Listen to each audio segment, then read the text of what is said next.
Boa noite, buenas noches. Hello, everyone, and welcome. My name is Lili Vieira de Carvalho. I'm the Executive Director of LAC, the Vancouver Latin American Cultural Center. Before we begin, I want to acknowledge that we are hosting this event from Vancouver, the traditional, ancestral, and ancestral territories of the Musqueam, Squamish, and the Tsleil-Waututh nations. I want to encourage all of you to read and understand the history of this land and the people who have taken care of it for thousands of years. And what it means for you to be here. If you are joining us from another part of the country or another part of the world, I encourage you to visit this website, that nativeland.ca, that shows the nations that were there before you and before us. VLAC is a nonprofit organization with the mandate of sharing a deeper understanding of Latin American arts and cultures. Our goal is to establish the first cultural center for Latin American arts in Canada, right here in Vancouver. If you still don't know about our organization, please visit our website. I will add the link to the chat. We have added your email address to our new newsletter list. When you register for this event, you receive news about our program a couple of times a month. Tonight's format will be quite simple. Jairo will give a 15-minute, more or less, presentation. And then at the end, we'll open up the floor to questions from the audience. So as you listen to this event, if you have a great question that you want to share, please share it in the chat. When Jairo finishes with the presentation, feel free to unmute your microphones and raise your hand when you have a question. I will be moderating the conversation to give you all a chance to speak. This event is being recorded for our archives and will be shared on VLAC's YouTube channel.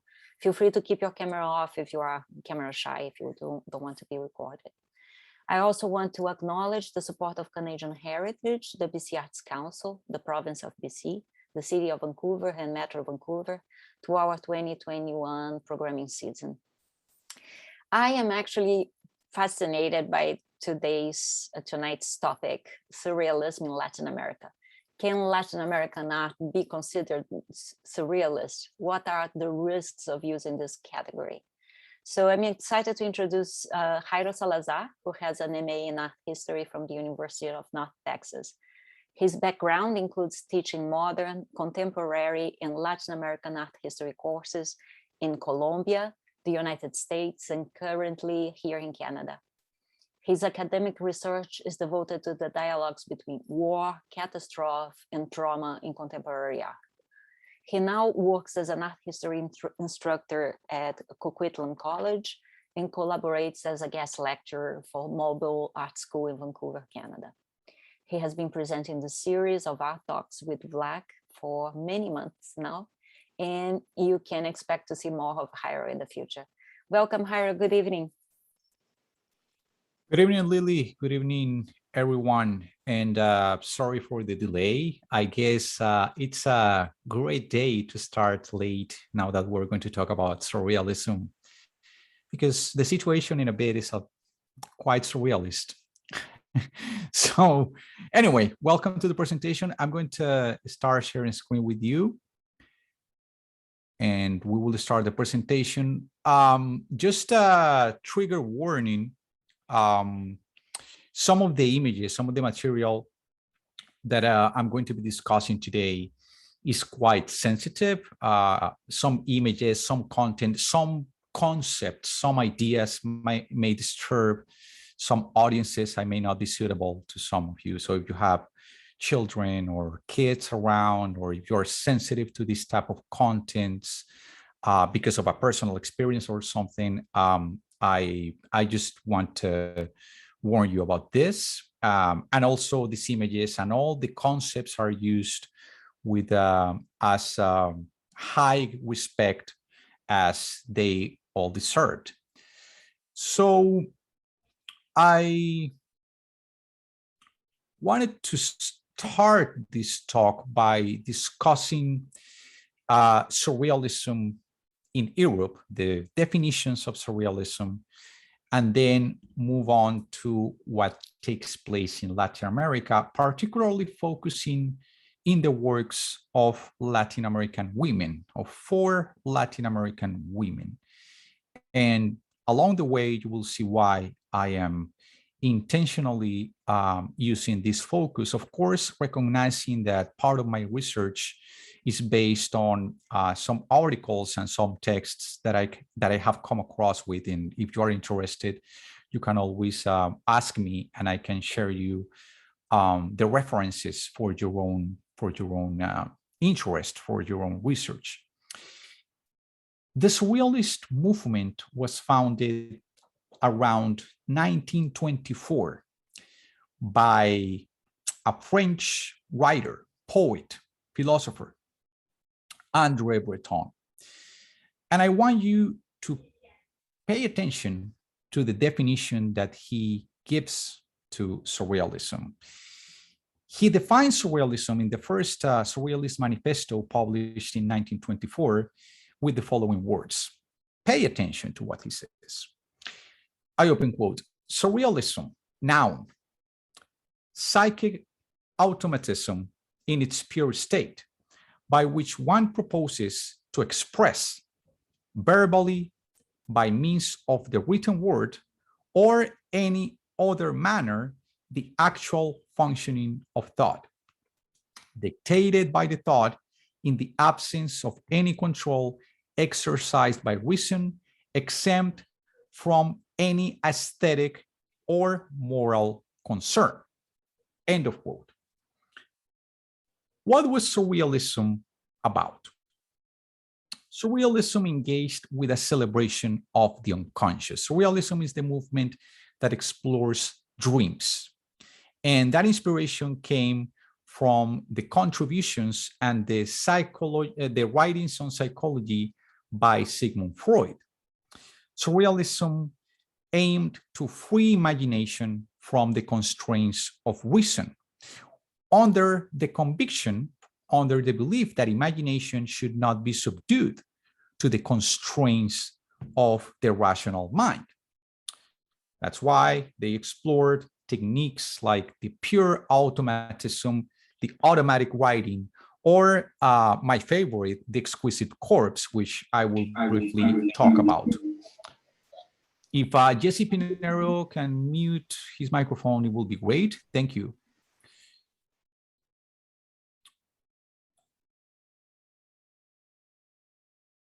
Okay, I don't know what happened here. Let me just spotlight my image for everybody. There you go.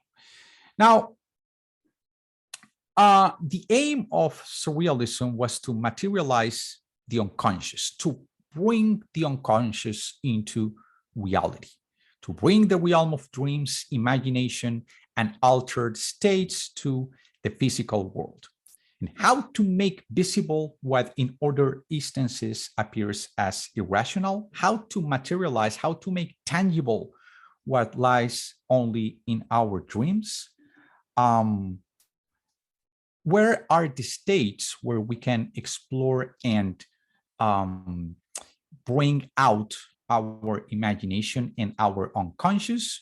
Usually our unconscious is revealed only when we are in a state of sleep, when we are sleeping, because we have no control over our mind when we are sleeping, or when we are in altered states, because we have been given some kind of a medicine that gives us hallucinatory states, because we took some substances like drugs that make us liberate our mind. So they were all about this. And talking about liberating our mind, there was an inclination, an interest towards, I also want you to pay attention to this, fetishist scopophilic, that is the pleasure of viewing, along with voyeurism and morbid fantasies and perversions, because they considered, along the lines of Sigmund Freud, that dreams and the unconscious were revelations of our innermost hidden fantasies that were, however, repressed by the constraints of reason. So one of the most common surrealist techniques, the Exquisite Corpse, was invented by André Breton, Valentin Hugo, Greta Knoxon, and Tristan Tzara, and it was based on an old parlor game. Basically, they were doing this game. They threw a lot of like some words in a bag. They mixed the bag. They pulled out the words, and the first word or the first sentence that came out read as "The exquisite corpse will drink the new wine." How to do an exquisite corpse, and I'm pretty sure that my colleague, my good friend Mo, can talk more about this. You write a part of a sentence on a sheet of paper or a piece of a drawing on a sheet of paper. Then you fold it over, you fold the sheet to hide some of the contents of the first participant. Then you pass along the sheet to the next participant. The next participant doesn't know what the previous participant did. Then you add another sentence or another piece of the drawing without having full awareness of the previous contribution. So the final result of the drawing, once the sheet of paper is entirely revealed, you see an unplanned, unexpected outcome. The final step is to read that result out loud in the case of words, or to reveal the drawing in the case of, I just said it, in the case of drawing. The same procedure was explored in poetry, in drawing, and in painting, which constitutes an exploration of free associations of the laws of chance, the laws of randomness, and aleatority. So what you see here in the drawing of Breton, Valentin Hugo, and Greta Knoxon, and Tristan Tzara is a drawing divided in 4 halves. Each of them made one piece of the drawing, folded it over, passed it around, and so on. The same here. I believe the divisions, if you see here, the marks are right here. So this was one drawing. So we have 1, 2, and 3. One by Breton, the other by Tristan Tzara, and the other by Greta Knoxon. Now, another procedure that they explored was called, I'm going to write the term here, I guess, Frotash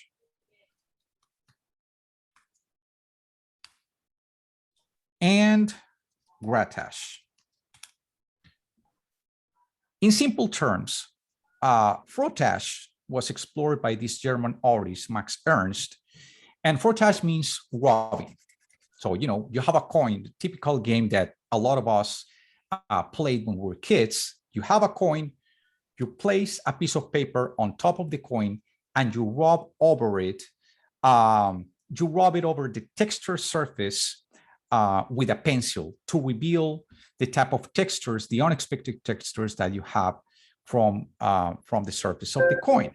So the outcoming image is fortuitous, is completely unexpected. And that's what you get here. What do you see, by the way? I would want to ask you, what do you see in this image? What kind of images does this reveal? You can use the chat or you can unmute yourselves if you want.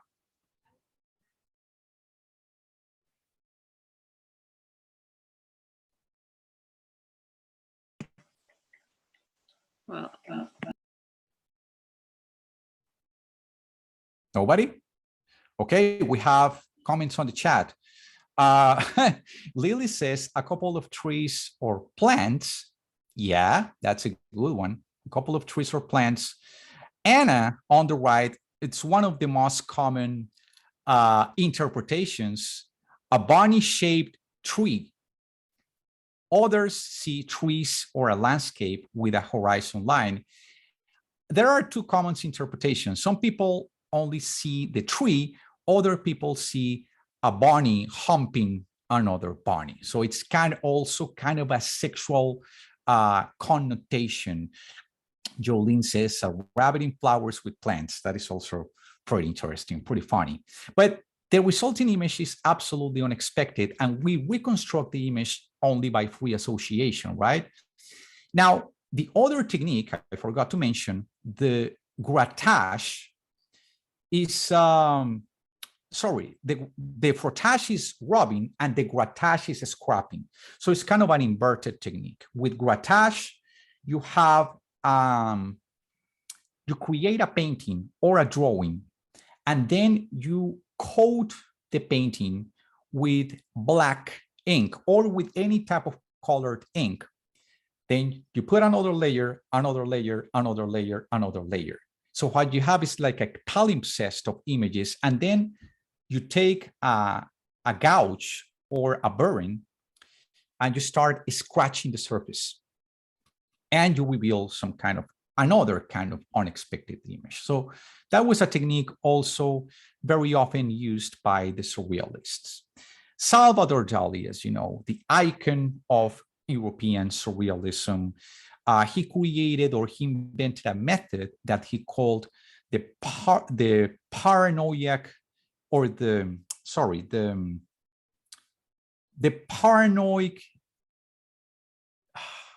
I'm losing the term. Paranoid critical method, the paranoid critical method. And he defined the paranoid critical method as finding something unexpected instead of something predictable. So his imaginaries were extracted from dreams, pathological disorders, fantasies, memories, and fears. He called the paranoid critical method as the double image, right? You can't get both images at the same time. Finding something unexpected instead of something predictable. What is the predictable that we find here? We have some trees, we have some people, a community gathering around, probably having a meal, enjoying the sun.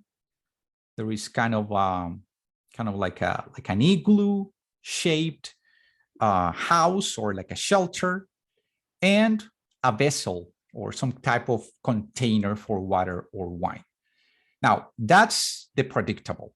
What is the unexpected? What do you say?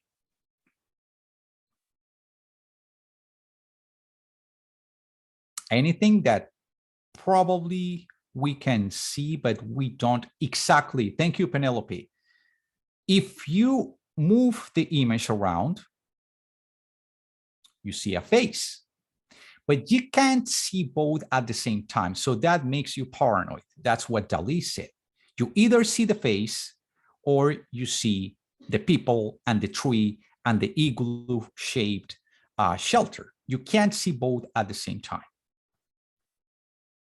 So what he says is that sometimes we tend to have these visions in reality when we are in a landscape, when we are walking, when we look at the clouds, when we look at surfaces, and we try to, we get obsessed with this type of images, The other one on the left, the big paranoid, we see the contour of a face, and we also see people, like different human figures that configure, that create the face. And at the end of the day, in the mature phases of Surrealism engaged with the issue of seeing versus knowing. So the key to bring Surrealism as a feasible, acceptable movement was, first of all, to use familiar objects from the everyday. Use familiar objects, things that you can recognize. That's how you can successfully excel at bringing the unconscious into the realm of the everyday. To use a familiar or a visual language so that people can recognize things easily. So that's why abstractionism or cubism were not as effective for Surrealism as the realist, figurative, resembling works of René Magritte or Salvador Dali, amongst others. This is, of course, formally speaking. And the other tool that they use that I will show in just a minute is the language of film, incorporating the theories of surrealism into film, into cinema. The moving pictures give the illusion that the strange situations taking place in the language and in the world of surrealism could perfectly take place in our everyday. So somebody like René Magritte explores how we read and interpret an image and the language that comes with that image, following similar formulas as Salvador Dali, using uncanny, strange, but convincing objectivity to shock viewers with the incoherence of the carefully rendered realities, only possible in the realm of the visual. The artwork states this is not a pipe. And when confronted by art critics about why he was saying that this is not a pipe when this is clearly a pipe, René Magritte used to reply, "Go on and try to smoke from that pipe. You can't smoke from the pipe because it's not a pipe. It's a representation of the pipe. But the image of the pipe cannot complete the concept of the pipe." So when Magritte says this is not a pipe, is stating that a pipe is the word, is the said word, and a pipe is also the visual and mental image of the pipe. But neither language nor visual representation can recreate what a pipe stands for. And what is a pipe at the end of the day? It's a piece of wood carved and cut around to make a structure that you suck into and that you smoke. The dependency of language on words, the dependency of visual language on words, and the difference between what we see versus what we know from linguistic convention. As I mentioned before, Surrealism was one of the first modern movements that searched in the medium of film a more effective and convincing way to materialize the images coming from the unconscious. And one of the staples of Surrealist creations was the collaboration between Salvador Dali and the Spanish filmmaker Luis Buñuel, titled An Andalusian Dog. And this emblematic image of a man staring at the moon is sort of like caught visually by a passing cloud, and right after, the image changes to show the eye of a woman with a razor blade. The man sort of like cuts the eye of the woman. I don't want to show you that because it's pretty explicit.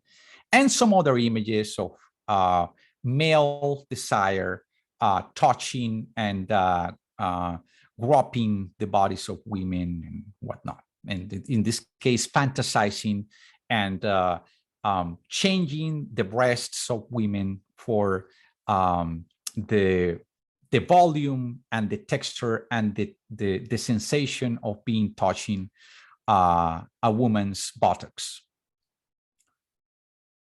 But what am I doing here? I'm talking about European surrealism, and this is the Vancouver Latin American Cultural Center. So what is going on with Latin America at this point? In 1938, André Breton visits Mexico for the first time. André Breton, the founder of Surrealism. That's when he discovered the work of Frida Kahlo. In the same year, or a couple years after, in 1940, an international exhibition of Surrealism is organized and displayed in Mexico City. The publication included a photo by the Mexican photographer Manuel Álvarez Bravo, and included some photos of the exhibition that took place that year. That same year, in 1940, André Breton publishes kind of like a memoir album titled Souvenir de Mexique, or Souvenirs of Mexico, where he included, among other things, these photographs and other photographs that we will see later by Manuel Álvarez Bravo with some other artworks. That same year, André Breton declares Frida Kahlo and Manuel Álvarez Bravo as active members of Surrealism. Why will Breton do that? It seems as though he acted as a messiah, as a colonizer who discovered, who touched with his magical fingers the autochthonous expressions of these remote lands. Álvarez Bravo did not find himself as a realist. He was just taking pictures of modern Mexico as it contrasted with traditional Mexico, and he explored this social change. Yet their artworks were exhibited as surrealist artworks at this international exhibition that took place in 1940. Manuel Álvarez Bravo created these contrasting overlap realities that seemed out of the ordinary, with overlappings of billboards, of sales, ventas, mayor al menor, sales, big distributions and minor distributions, a specialty in silk and wool. And then you see the mannequins that look like actual women, including little girls. He loved to take these pictures of these accidental encounters, these chance images, this palimpsest of overlapping realities. What we read here are electric installations, Hubbard and Bourlon, and below, right here, barato and inimitable, cheap and unbeatable. So what we see here is a peeling, sort of like a rolled in billboard, street billboard towards the center that is exposing the facade of the building with some windows and with a couple of electric lights. And in the center, it is revealed some male trousers, female skirts, without, however, clearly revealing their genders, leaving to interpretation the actual identity of the figures. And I guess this is what caught the eye of somebody like André Breton, who said, oh, this is perfectly surrealist, because it responds to works under the same type of expected outcomes found in the exquisite corpses that we just analyzed before. Common interests between European surrealism and Latin America. First, we have the themes, right? The topics: fantasy, imagination, superstition, the pagan, the millenary rituals, or the syncretist cults. If you attended the previous art talk, we discussed a lot about this concept of how Latin America is filled with syncretism. Syncretism meaning like a hybridity of cultures, of races, of ethnicities, of traditions that sort of like merge together in kind of like a pot in a way. The cosmological, right? Remember Alfaro Siqueiros, Lam, Torres Garcia, or Roberto Mata and all this exploration about the mystical, the cosmological, the universal truths.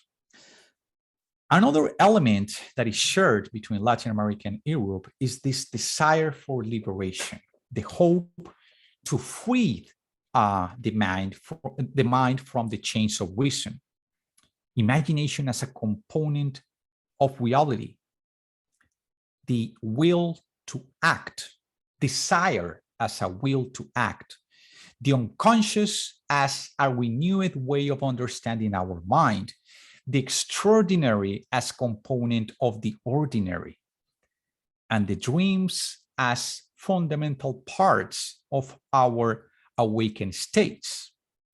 As Sigmund Freud used to say, dreams say way more about ourselves than reason.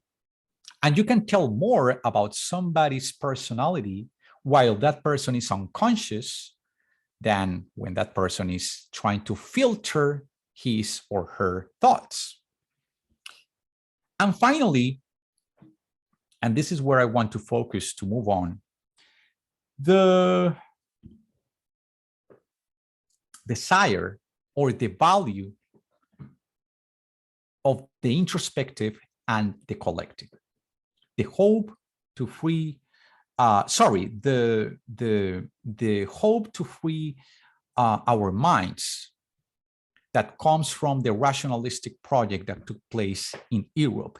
And in Europe, this need to free the mind, this will for introspection through psychoanalysis sets apart or stays away from reasoning. And it takes place in the unconscious and in the absurd. In America, however, the approach towards introspection finds resonance in a collective feeling of rebelling against the oppressor, the colonizer, or the macho, the male figure. And it's also a need to go back to the origins, to an identity, to a stolen identity, an identity lost in the profundity of the colonial process. Curiously, this is one of the reasons why millenary practices, ancestral practices like superstition, cosmology, Santeria, voodoo, paganism, and any other ancient rituals remain almost intact in some Latin American regions, even despite all the colonial invasion and information that we received from Spain, in the case of almost all Latin America, and Portugal in the specific case and the unique case of Brazil. In other words, in Latin America, the liberation of the mind is a celebration of the same kind of things the muralistas were looking for. Lo indio, the indigenous, lo popular, the popular, but without falling into the void of nationalistic, chauvinistic, patriotic causes, which is what was happening with the muralistas and with the social realist movements that took place between 1910 and all the way up until the 1940s, the early 1940s. I will use this painting to describe the differences between Surrealism in Europe and what has been called as Surrealism in Latin America. My belief is that in Latin America, as described by Breton, or by beautifully narrated by Garcia Marquez. If I have the time, I will read an excerpt from Garcia Marquez in Spanish because it has no translation, talking about why Europeans have such a hard time understanding what happens in Latin America. But what my belief is that what seems extraordinary for us, for Latin Americans, is part of the everyday. We eat with that. It's part of our daily routines. We are not thrilled. We are not flabbergasted by looking at the type of things that seem fascinating for the European mind. So Latin America still values and respects crafts and expressions coming from ancestral communities. That is one reason. Another reason is that in places like Brazil, Mexico, Bolivia, or Peru, the popular is intermingled with the exclusive. The vernacular goes along with the highly skilled labor.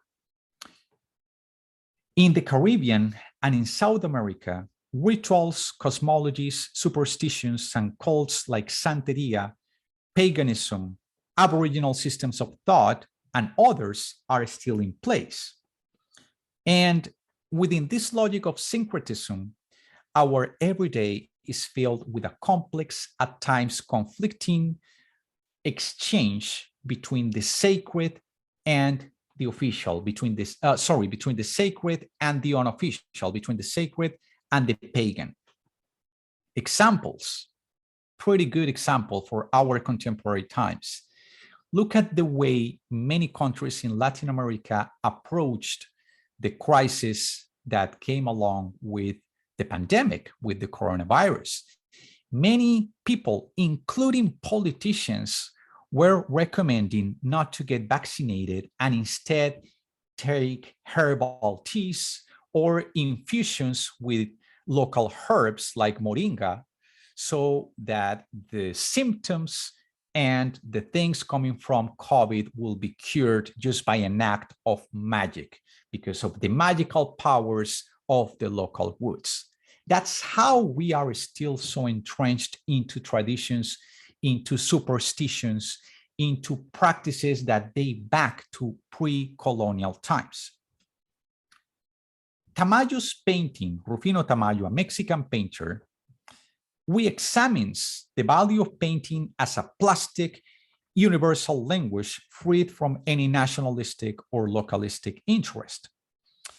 He explores his imagination, but also the type of mythical fantasies belonging to the innermost Mexican tradition. This without obvious or pretentious formulas that rest on these patriotic biases. This painting displays, it's a mural actually, in the National Museum of Anthropology in Mexico City, and we see the display of a cosmic battle between a jaguar and a serpent, the Aztec concept of the duality of life, the good versus the evil, God versus evil, or God versus the devil, day versus light, darkness versus light. The jaguar represents the darkness of the soul, the god of night and human sacrifice. Tezcatlipoca, that's the god of night. The plumed serpent, the serpiente emplumada, on the other hand, is the light, is the god of day and the creation of mankind. So it's this eternal struggle between the good and the evil that is manifested by Rufino Tamayo. I'm back to Europe. I'm sorry. I got bored of Latin America. No, I'm just joking, of course. What do you find interesting about this picture? Any thoughts?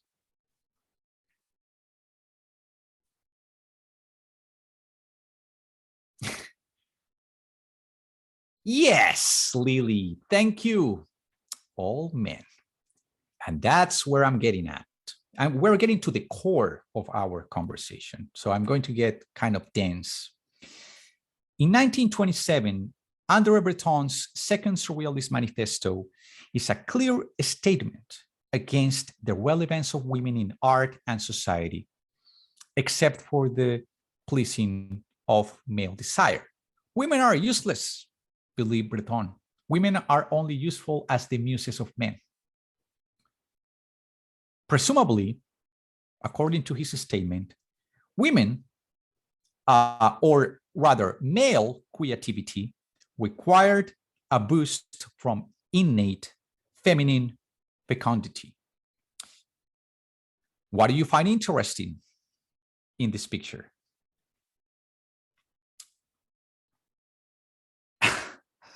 What catches your eye in this picture?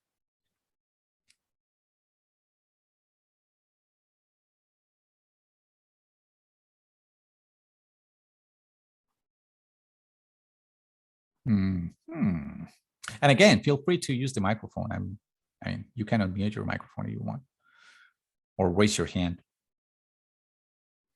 Lily says, some women yowling. Very good. Men standing, women sitting.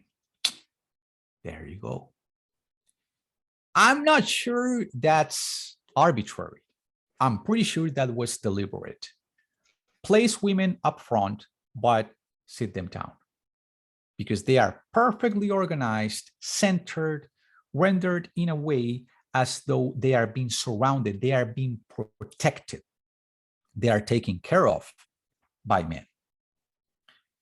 In this cover of the magazine, the Surrealist Revolution, great comment by Anna. Part of the chivalrous ideal, it would have been shocking to see women standing and men sitting. Exactly. Typical for the times. Exactly. That is exactly the point I'm getting at. It's easy to judge retrospectively, and I am not trying to judge them, but I guess it was a common practice that just because it was common doesn't mean that it should be accepted or normalized. And now we can recognize that. So we are, looking at what was happening back then and how some women resisted that kind of attitude. Thankfully, thank God they resisted that kind of attitude. In this cover page of the Surrealist Revolution, December 1929, we see a woman in the center portrayed as an object. I'm not sure. Oh, yeah, I have here the translation in Spanish. No veo la mujer oculta en el bosque. I don't see the hidden women or the hidden woman in the woods. I can't find the hidden woman in the woods. That's what it means in French. And I'm not going to read this in French because my French is terrible. So what we have here are all the faces of the Surrealist painters, all of them with their eyes closed.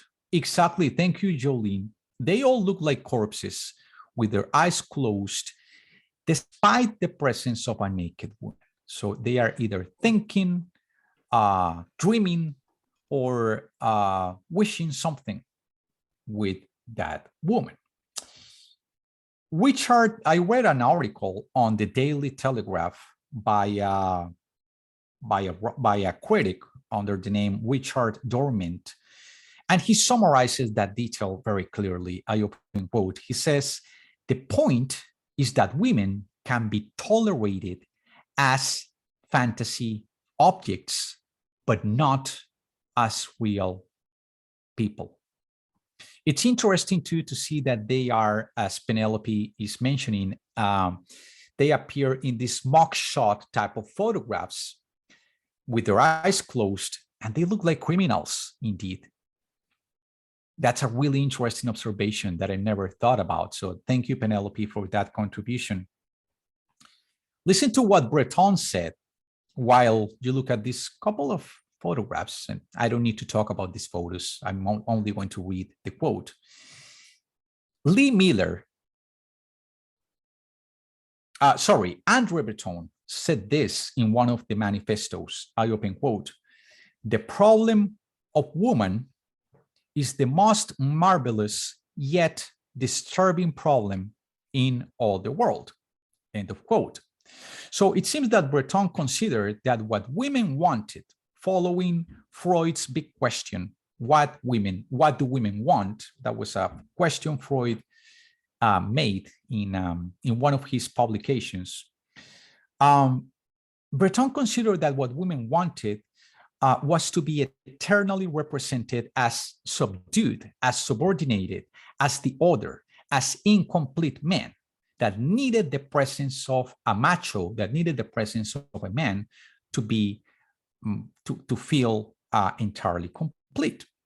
I don't need to talk about these two images, but all I want to say is that these are clear depictions of voyeurism and scopophilia on the right and misogyny on the left, treating women as little toys. So Dorothea Tanning being controlled, being handled by the painter Max Ernst.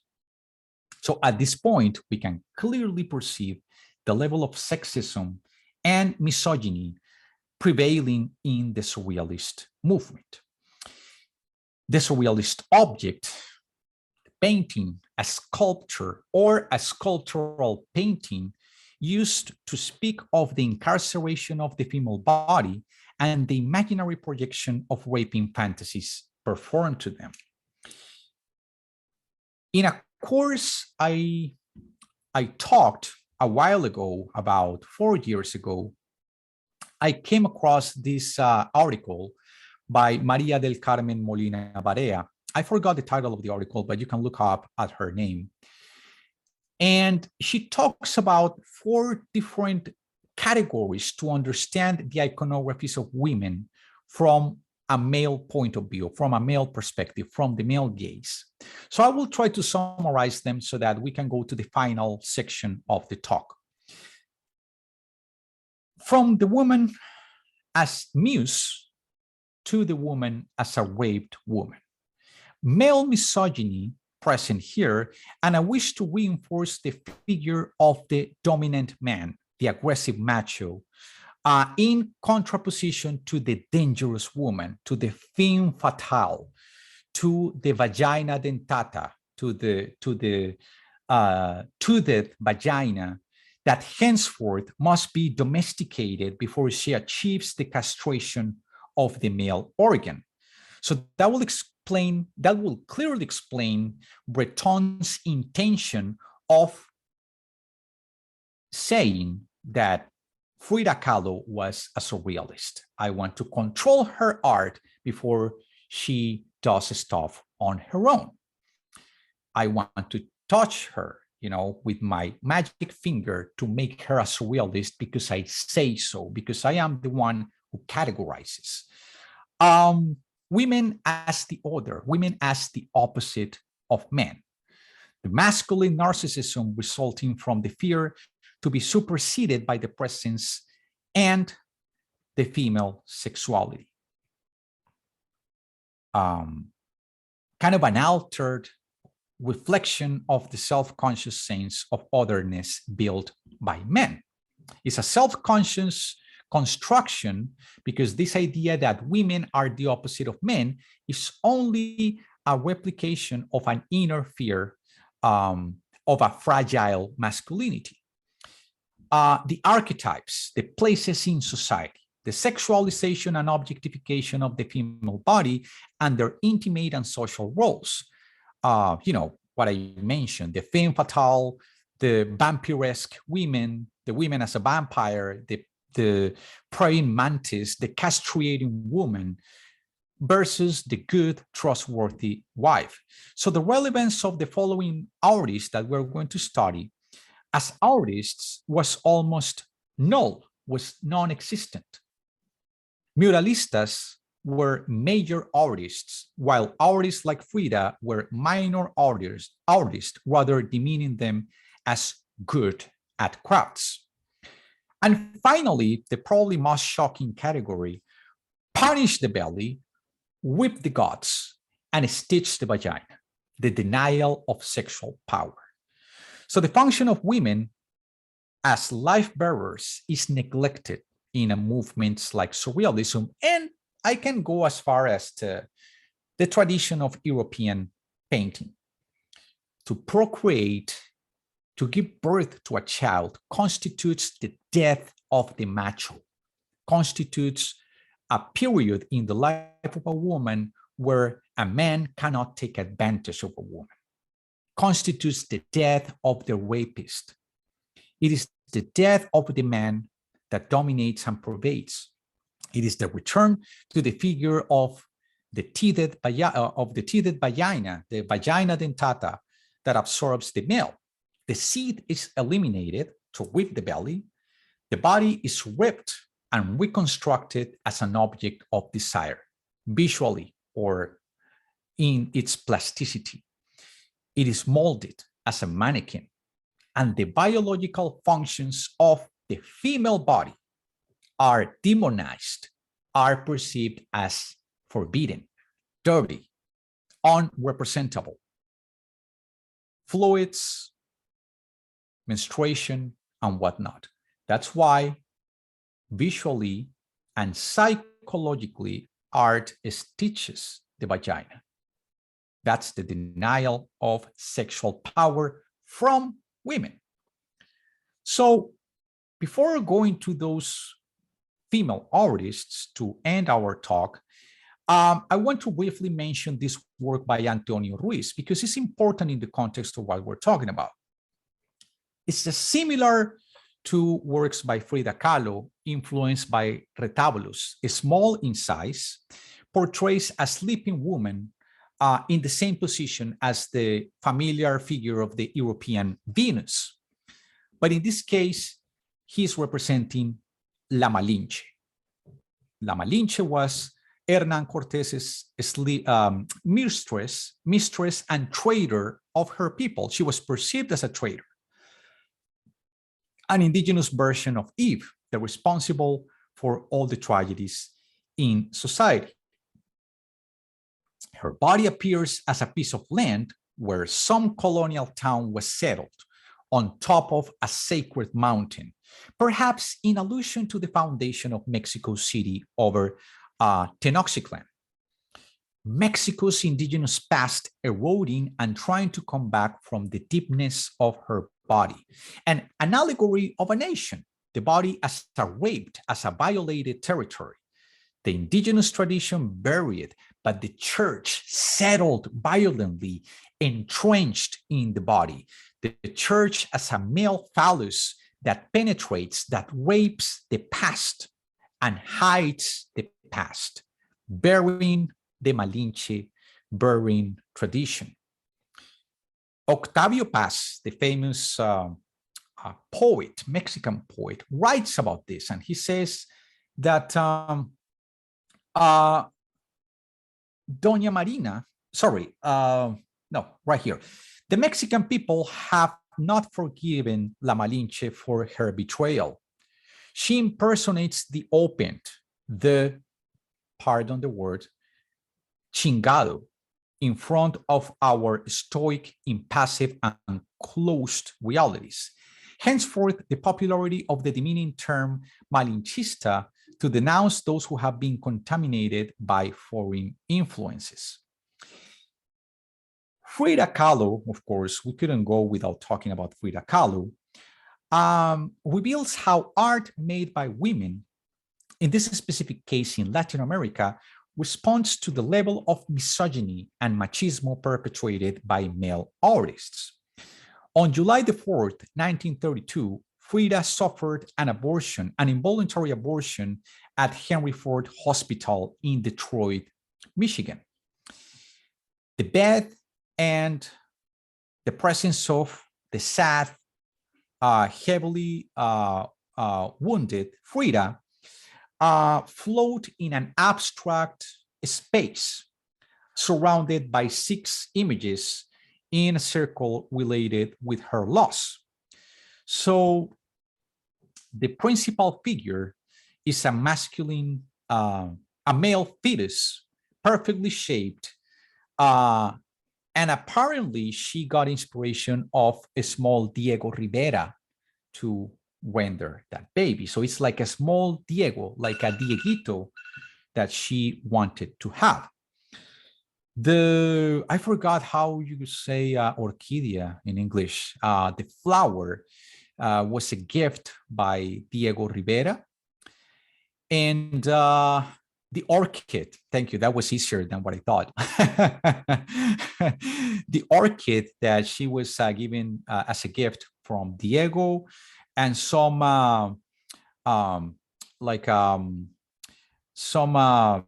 structures and some other figures reminiscent of her experience of abortion.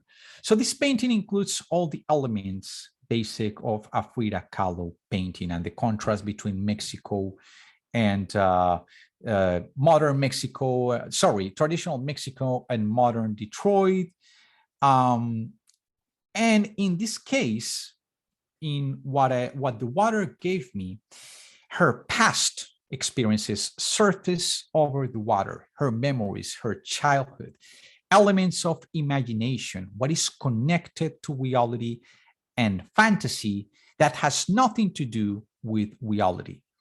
Contrasting universal principles like life and death, happiness and sadness, comfort and pain, past and present.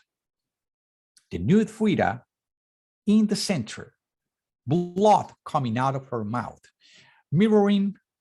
resembling the dead bird that appears on top of the tree, and the tree is a symbol of birth. The plant and the herbal roots reminiscent of hair, reminiscent of puberty, reminiscent of fertility, and the contraposition between the ancient, the sacred volcano,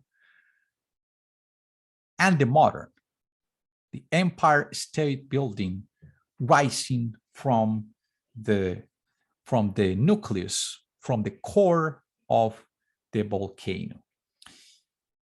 Leonora Carrington, a British-born artist, was the daughter of a quite wealthy British father and an Irish mother.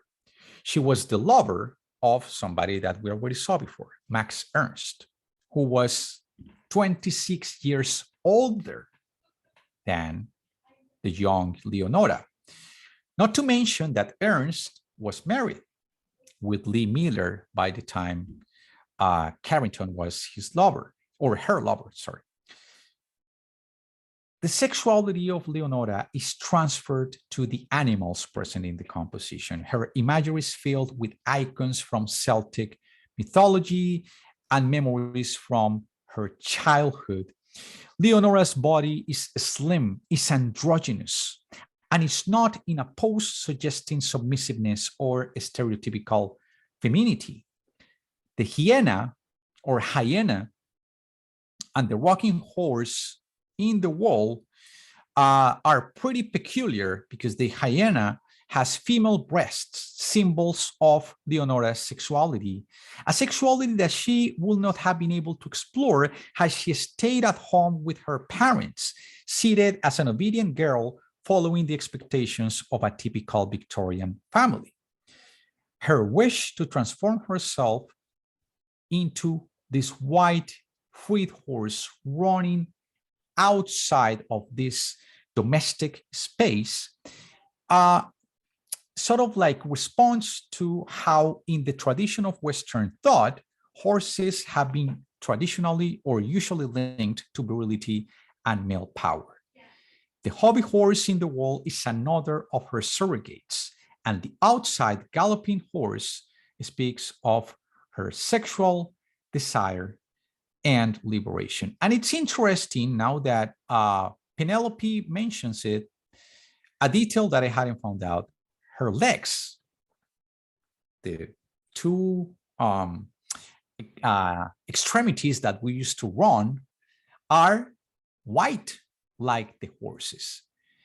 And then Anna is asking here, do you think there is any meaning that the rocking horse on the wall has no hair while the one outside of the window has its hair flowing in the wind? That's a really interesting observation. It is a really interesting observation. And I guess that the figure of the running horse is the desire of, or the wish, the hope by Leonora to be free, as opposed to the rocking horse that is constrained, that is confined in a domesticated space in a similar way as what she lived with her parents and what she was living by the time she created this painting, as being a lover and not the official love, not the official wife of Max Ernst. That's a really interesting observation. I agree. I love her hair. I mean, this is probably one of the most fascinating elements in the painting. And we see in her paintings, moving on, the clear influence of Florentine art, the influence of Hieronymus Bosch and the Garden of Early Delights, and these animalesque creatures, the minotaurs and the crystal balls in the center. Minotaurs, in as much as horses, have been traditionally rendered as this masculine, strong, sexually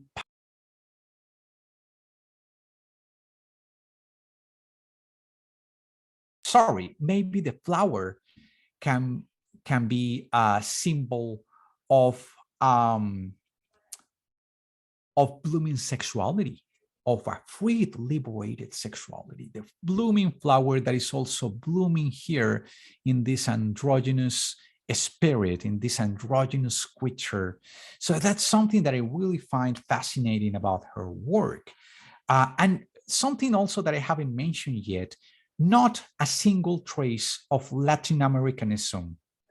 This understanding Latin America as this visual, purely contextual spatial reference. So we can be Latin American artists without necessarily being talking about our land, without talking about obvious references. We can be Latin American artists by exploring ourselves, our inner mind. Getting close to the end, we only have a couple more images. Remedios Varo was born in Spain, lived exiled in Mexico. She was the lover of Benjamin Perret, another French surrealist poet who spent a big portion of his life in Mexico. So keep that in mind. She shares with Leonora Carrington this defiant spirit of rebellion to go against pre-established all formulas and academic rules that place the presence of women as submissive, as sexually available for the misogynistic fantasies of men. So she was interested in the occult, in the supernatural, in alchemy. Alchemy is the transmutation of matter, the transformation of one entity into other. And by doing this, she's dismissing Christian and religious icons. It's an approach that goes against these restraining practices, these conditions and principles of Christianity, of Catholicism, or these other faiths that were imposed in places like Mexico. What is her sense of transformation? What is the transmutation that is taking place here? What is the alchemy that is taking place here? Is it artistic? Is it sexual? Is it identitarian? Is she emancipating as a lover, maybe? So she explores pure femininity, as Penelope says, without men, without the presence of men. So far, we perceive an absence of men in these paintings, as Penelope is suggesting. And what is that disturbing presence, and why is it disturbing? That is something that we also should ask ourselves. And I guess in this case, this is kind of interesting. I don't know what you guys think. You can be writing on the chat while I continue, because I think that we're running out of time. But the recurring symbols in his paintings are all these confined, domesticated spaces, women in interior spaces, the introversion, the lack of showing flesh, the androgynous creatures, right, the hidden presences, okay? So during this period, Barrow explores issues of identity, gender roles, and sexuality. Yeah, pretty much, and his work is also pretty similar. And I say this because my wife does this. It resembles tarot decks, like tarot cards, similar to the kind of tarot cards that surrealists used to play with. Faces that double, faces that hide, that peek out, but deep inside, faces that want to be unveiled. kind of a concept of portable identities, disguises, masks, talking about masks, right? That are interchangeable, that are depending on the circumstance you put them on or you change them. Makeup, you know, why do women wear makeup? I've always asked myself that question. What is the function of makeup? I've always been curious about that. And I guess it's something that women also ask themselves. What is the function of makeup? It's not a function to fix or to help your skin. It's more of an aesthetic decision that has to do more with how others perceive you. And by others, I probably mean men, society, the masculine society, the male-oriented society. And finally, Maria Izquierdo, more attached to Mexico than the previous two artists. She was born in a colonial village, San Juan de los Lagos, in an old, small colonial village. So another interesting detail is that she spent 4 years as Rufino Tamayo's partner. She was friends with Diego Rivera. Diego Rivera sponsored her first show in 1929, but apparently she didn't care much about Diego Rivera. So Diego Rivera probably was upset that Maria Izquierdo was loyal to Rufino Tamayo. And in 1945, Maria Izquierdo received a commission to exhibit a mural. She had been accepted to be part of the muralistas. And guess what? Diego Rivera didn't like the idea. Jose Siqueiros or David Alfaro Siqueiros didn't like the idea, and they refused to accept her nomination, calling her inexpert, unexperienced, unskilled. And they pushed the officials and they pressured the members of the academy to ban Maria Izquierdo from exhibiting at all. I guess this is the end. Thank you so much. And I will try to answer a couple of questions that we have here. In the previous image, says Anna, can we interpret the woman with the black and white cheeks to disappear? Is this woman, Anna?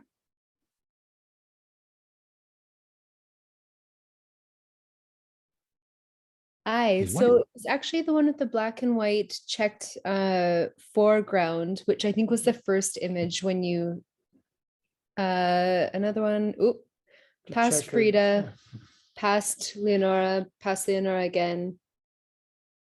Or the black and white floor. It's the black and white floor. Oh, right here? Yes, perfect. Okay. Can we interpret the woman appearing with the black and white chicks to disappear? Because we were talking about how these are not kind of seen through the male gaze, but I wonder if maybe they are, because women also perceive themselves through the male gaze in how we live in a patriarchal society. So, you know, this woman is doing whatever she's doing, but she's also wrapped herself in this black and white check mark. So you barely see her. That is really interesting.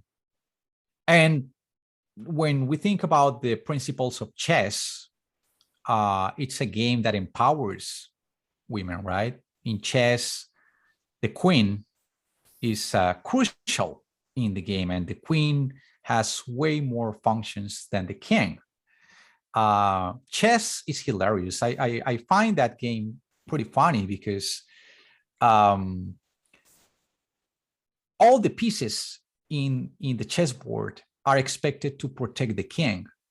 And the king is the more useless, the most useless piece in the board. And the queen is almost free, like she has the biggest movements in the game, the widest movements in the game. So that is a really good observation. She wants to disappear. She wants to be absorbed by the floor, but she also wants to sort of like merge with the chessboard so that she becomes this sort of like surface that is not being objectified. Who Contreras says, what's the name of the third woman with Leonora Amparo called the Three Witches? Was she a Latin American artist too? I don't know. I guess it's Maria Izquierdo. I didn't know that category. I guess it's Maria Izquierdo. I don't know if it's Frida Kahlo. Maybe it's Frida as well. Yeah, and Penelope continues. So the wheel she's spinning is connected to every action of the castle behind her. Exactly.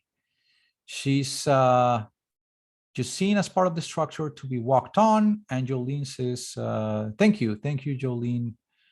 Well, thank you, everyone. I don't know if you have any other comments, if we still have time. I know that we started late, so we probably extend 10 more minutes. We could go a few minutes more, and I will have a comment. Jolene, Jairo is going to be with us again next month, so keep an eye on our newsletter, and it should be the last Wednesday of the month again.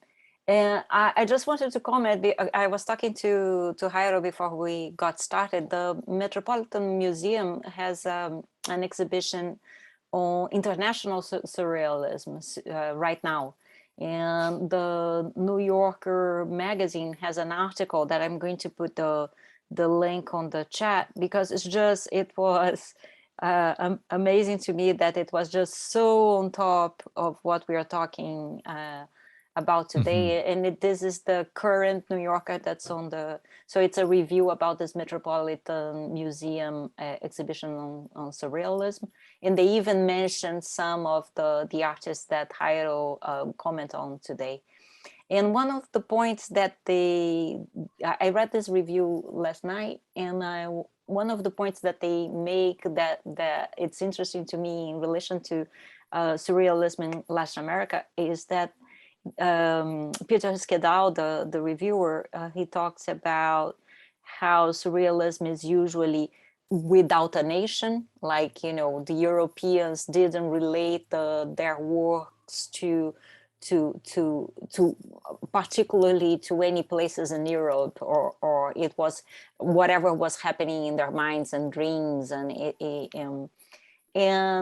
I think after tonight's talk that surrealism in Latin American was more Latin American. There are more references to Latin American imagery than we see in European surrealism, if I can be so bold to say that. I'm not so sure if that is true, but we have all this, when we see Frida Kahlo or the jaguar, and we're talking about indigenous peoples, and so there are all those references. And while the Europeans kept everything more on this,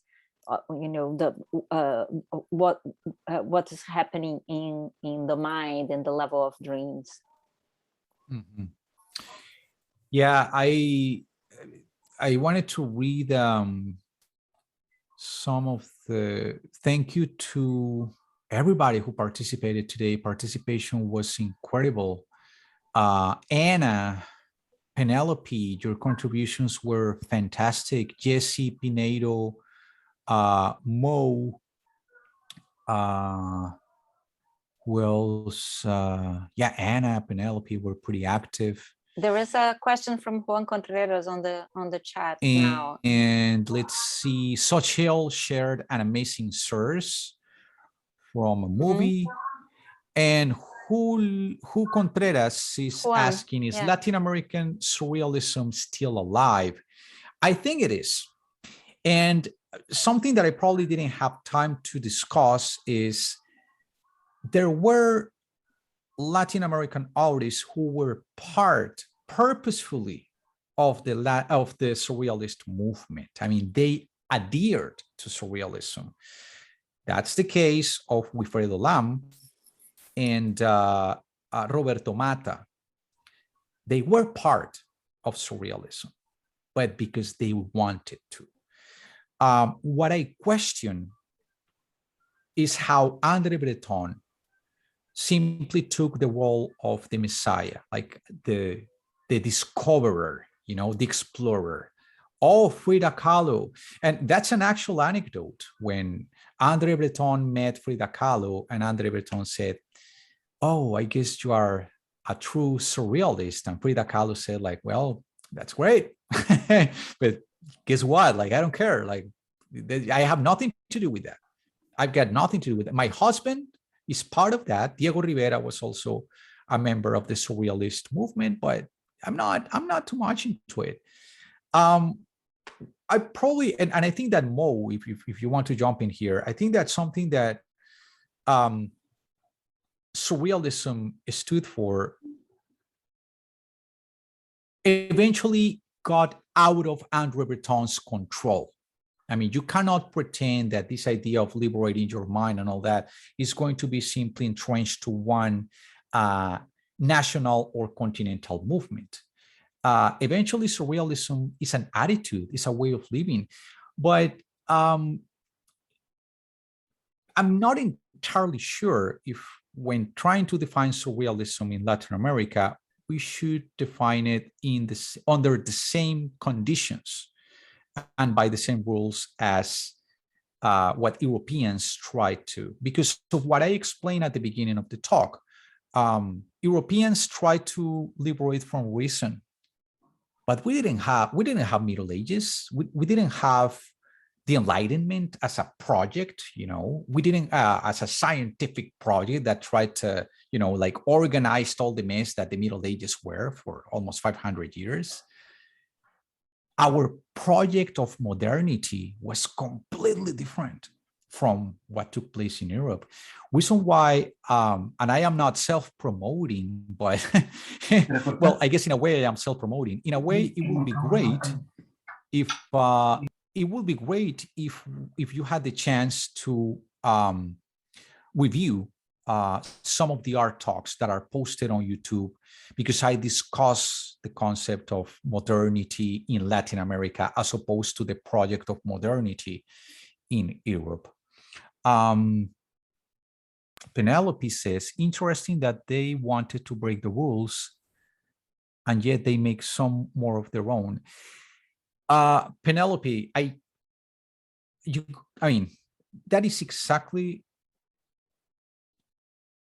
the biggest irony of any type of revolution. Any revolution, once is stated and once takes place, dies right after. Any revolution, once it becomes a way of living, ceases to be a revolution. It becomes a new system. You can't create a state of anarchy. That's an irony. It's a contradiction by principle. If everybody lives in anarchy, then it's not anarchy anymore, right? Thank you, Ju Contreras. And I hope I answered all of your questions. I mean, I don't know, and I don't have all the answers, and I'm still learning. I consider myself an active learning, and I always say that I learn more about your contributions than what you probably learn about what I am saying. So it's great. It's great to have you all. Thank you so much, Jairo. It was a great talk. Really enjoyed it. Thank you, Mo. And by the way, Mo, you have an app that creates exquisite corpses. I don't know if you want to share the link for those who have Apple devices.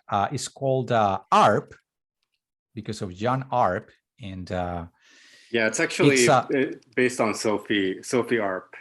So his wife. But anyways, yeah, it's an app based on Exquisite Corpse. If you guys are interested, we'd love to have you join us and draw with us. Excellent. Thank you, Mo. Thank you for sharing. And thank you, everyone, for attention tonight. I apologize once more for the hiccup with the link at the beginning.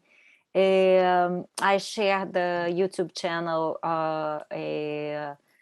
on the chat, where you're going to find previous talks by Jairo. This talk should be up in about a week. Keep an eye out for our newsletter that's coming up on November 2nd.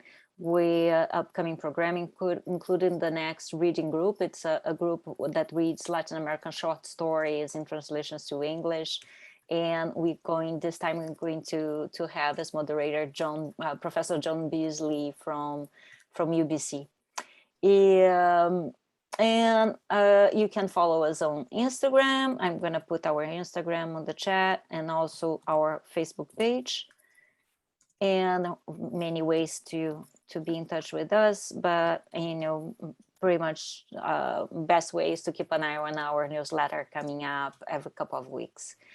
Thank you, Jairo, so much. This was amazingly interesting to me, and learning a little bit more about the fascinating world of Latin American arts. Thank you all for coming, and thank you, everyone. Have a lovely evening.